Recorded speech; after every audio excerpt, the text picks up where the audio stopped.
In this video, you will learn what are various ways to troubleshoot your Netgear range extender device, AC750, in case you are unable to connect to your Apple device or face an error, or maybe a weak signal. The first thing that you can do is try rebooting your Netgear range extender and your router.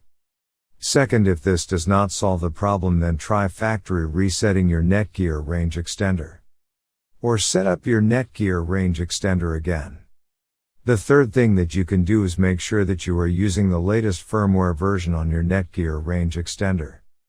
If you do not know how to update firmware, watch one of our videos on it.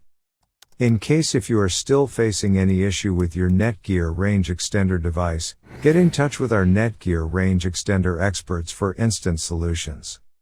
Thanks for watching our video, and do not forget to like, share and comment on the video, so that you never miss any video from our channel.